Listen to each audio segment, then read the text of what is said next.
আকাশে এখন চড়া রোদ, গরমও পড়েছে বেশ। হাই রোড দিয়ে যখনই ট্রাক ছুটে যাচ্ছে মনে হচ্ছে যেন ধুলোর ঝড় বয়ে যাচ্ছে। রোডের পাশেই যে ধাবায় বসে অফিসার ব্যানার্জি এবং বসাক লাঞ্চ করছিলেন, সেখানে বসলে এই তেতে থাকা গরমে অতিষ্ঠ হয়ে উঠতে হয়। যেহেতু খোলা জায়গায় বসে খাওয়ার ব্যবস্থা, রেস্টুরেন্ট নয়, তাই ফ্যানেরও ব্যবস্থা নেই, শুধু টেবিলে টেবিলে ছাতার ছাউনি দেওয়া।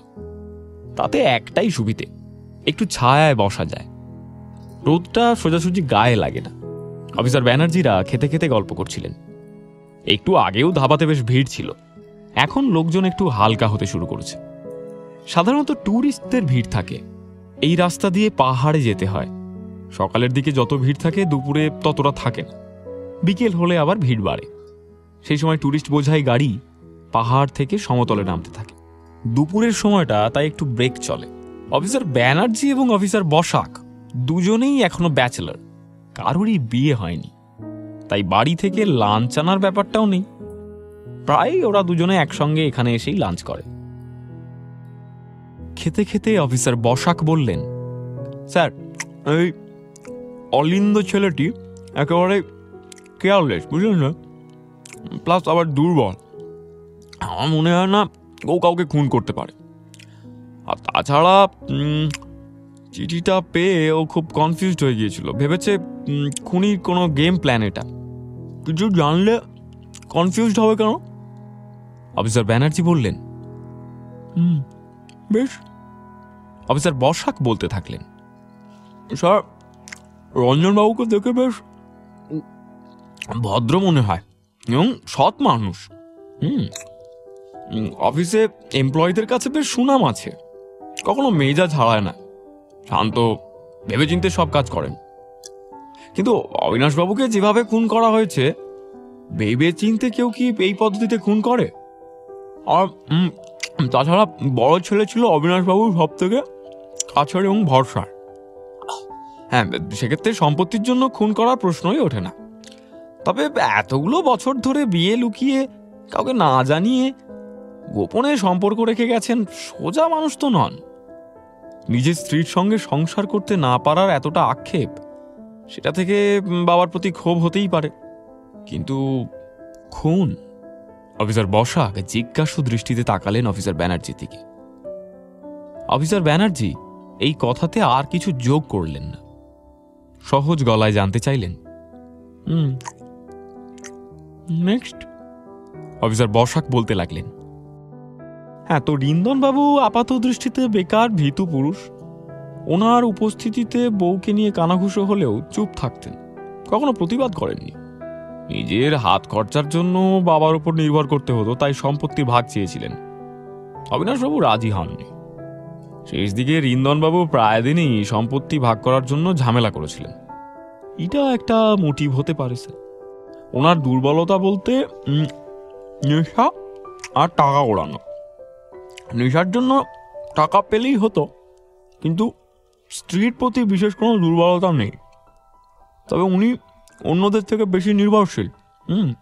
বাড়ির লোক, পরিবার, বাবার উপর যেমন সেই সব বিষয় নিয়ে নির্ভর করতেন, এখন স্ত্রীর প্রতিও একই রকম নির্ভরতার জায়গা থেকে হয়তো সম্পর্কটাকে টিকিয়ে রেখেছিলেন।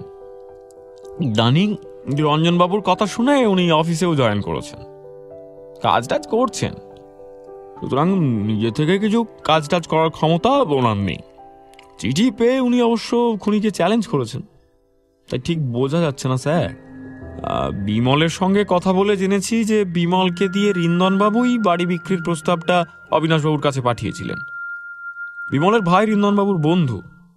বিমল, সাধন ঠাকুর, রিন্দনবাবু আর ওনার বন্ধুরা একই গেলাসের বন্ধু, মানে প্রায় একই ঠেকে গিয়ে সবাই মদ খেতেন আর কি।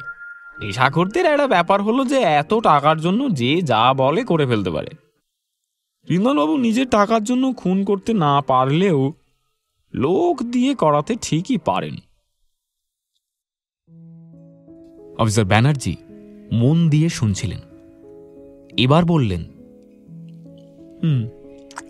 সমুদ্রবাবু আর রুদ্রাণী দুজনেই সত্যি বলছেন, আর তাছাড়া ওদের কোনো মোটিভ নেই। থাকলেও সবচেয়ে বেশি সুযোগ পেয়েছিল রুদ্রাণী। ওরা দুজনেই অবিনাশবাবুর সবচেয়ে ক্লোজ ছিল, চাইলে যে কোনো সময় খুন করতে পারতো। এত কিছুর প্রয়োজন হতো না।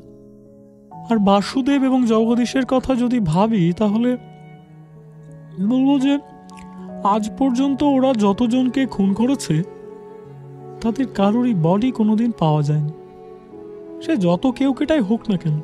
বাসুদেব বাড়ি বয়ে এসে একজনকে খুন করে সবাইকে জানাবার জন্য বডি ফেলে রেখে চলে যাবে, এটা বড় অদ্ভুত বসাক।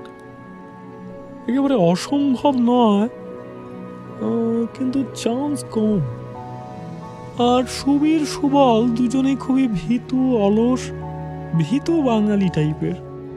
নিজেদের ব্যবসার উন্নতির বা ব্যবসাকে বড় করার কোনো আগ্রহ ওদের মধ্যে নেই।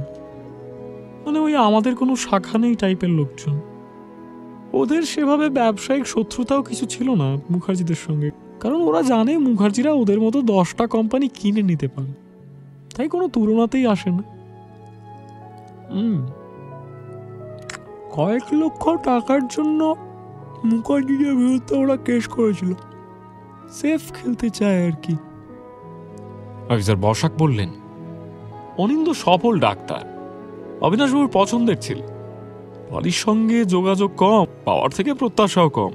খুন করার কোনো মোটিভ নেই স্যার, তবে একটু বেশি কনফিডেন্ট। আত্মপক্ষ সমর্থনে আজ পর্যন্ত কোনো কথা বলেনি, নিজের হয়ে কোনো কিছুই প্রমাণ করার চেষ্টা করেনি। এইখানেই খটকা লাগছে স্যার। অনিন্দকে ঠিক বোঝা যায় না, রহস্যময়তা আছে স্যার। আর স্যার তাহলে পড়ে থাকে দেবজ্যোতি, ওরও মোটিভ আছে, কিন্তু সেগুলো যথেষ্ট কি? অফিসার ব্যানার্জি কিছুক্ষণ বসে ভাবলেন, তারপর নিজেকে একটু ঝাঁকিয়ে চেয়ার থেকে উঠে পড়ে বললেন, আমাদের প্রমাণ যা বলছে সেই মতো এগো বসাক। ওয়ারেন্ট বের করে নিয়ে এসো। আমি একবার মর্গ থেকে ঘুরে আসছি, বিকেলে ডিরেক্ট ওদের বাড়িতেই যাব। তুমি থানা থেকে একদম ওখানে চলে আসবে। অফিসার ব্যানার্জি বেরিয়ে যেতে অফিসার বসাকও বেরিয়ে পড়লেন থানার উদ্দেশ্যে। বিকেলে বিয়াসের ঘুম ভেঙে যেতে ও দেখল সিঞ্জিনি ওর বিছানার পাশে চা নিয়ে দাঁড়িয়ে আছে। মনে মনে খুব খুশি হলো বিয়াস, অনেকদিন পর তো কেউ এত আরাম দিল ওকে। ঘুম থেকে উঠতেই হাতের কাছে চা পেল বিয়াস। ও হেসে থ্যাংক ইউ বলে চায়ের কাপে চুমুক দিল। সিঞ্জিনি বিয়াসের হাতে কাপ এগিয়ে দিয়ে তাড়াহুড়ো করে ঘর থেকে বেরিয়ে গেল। গ্যাসে নাকি রান্না বসিয়ে এসেছে। অনিন্দ সোফায় বসে কাজ করছিল। বিয়াস অনিন্দকে উদ্দেশ্য করে হালকা গলায় বলল, দিভাইয়ের এত কি রান্না বলো তো, সারাদিন রান্নাঘরেই কাটিয়ে দিচ্ছে, কথা বলারই সময় নেই। অনিন্দ নিঃশব্দে হাসল। পড়াশোনায় ডুবে থাকলে ওর কোনো দিকেই মন থাকে না। বিয়াস আর কোনো কথা না বলে জানলা দিয়ে বাইরে তাকালো। সন্ধে নামছে। ওরা দুজনেই প্রায় সারা দুপুর ঘুমিয়েছে আজকে। অনিন্দ অবশ্য আগেই উঠেছে। বিয়াস সেই দুপুরে ঘুমিয়েছিল, এখন উঠল। সারাদিনটাই ঘুমিয়ে কাটিয়ে দিয়েছে। অনেক দিন পর এরকম একটা দিন কাটালো বিয়াস। আজ আর বিছানা ছাড়তে ইচ্ছে করছে না ওর। চা খেয়েও কেমন ঘুম ঘুম পাচ্ছে। আবার কাপটাকে একপাশে সরিয়ে রেখে ও আবার বিছানায় গিয়ে শুয়ে পড়ল। একসময় ঘুমিয়েও পড়ল। সন্ধেবেলা যখন বিয়াসের ঘুম ভাঙল, নিজের অন্ধকারে আচ্ছন্ন ঘরে প্রথমেও কিছুই দেখতে পেল না। প্রাথমিক ঘোর কাটিয়ে উঠতেই নিচ থেকে একসঙ্গে অনেকগুলো গলার আওয়াজ শুনতে পেল বিয়াস। কথোপকথনের সুরটা হাসি ঠাট্টার নয়, ফুঁপিয়ে কান্নার আওয়াজ। বিয়াস হুড়মুড় করে বিছানা থেকে নেমে সিঁড়ি দিয়ে নিচে নেমে এলো। এসে দেখল অফিসার ব্যানার্জি সোফায় বসে অনিন্দকে ওনার মুখোমুখি বসিয়ে জেরা করছেন। অফিসার বসাক এক হাত দিয়ে দেবজ্যোতিকে ধরে রেখেছেন। অলিভিয়া নিঃশব্দে কাঁদছে। সিঞ্জিনির চোখ মুখ রক্তশূন্য। রঞ্জন প্রায় অফিসার ব্যানার্জির পায়ে পড়তে বাকি রেখেছে। রিন্দন বারবার করে বলার চেষ্টা করছে একটাই লাইন, আপনাদের কোথাও ভুল হচ্ছে, আপনাদের কোথাও ভুল হচ্ছে। তৃষা ঘরের এক কোণে দাঁড়িয়ে অলিন্দকে আশেপাশে কোথাও দেখতে পেল না বিয়াস। ও কিছুই বুঝতে পারছে না কি হচ্ছে। তৃষাকে একপাশে দাঁড়িয়ে থাকতে দেখে বিয়াস ওর কাছে গিয়ে জিজ্ঞেস করল, কি হয়েছে তৃষা? তৃষা থমথমে গলায় বলল, অনিদাকে পুলিশ অ্যারেস্ট করে নিয়ে যাচ্ছে বিয়াসদি, আটকাও।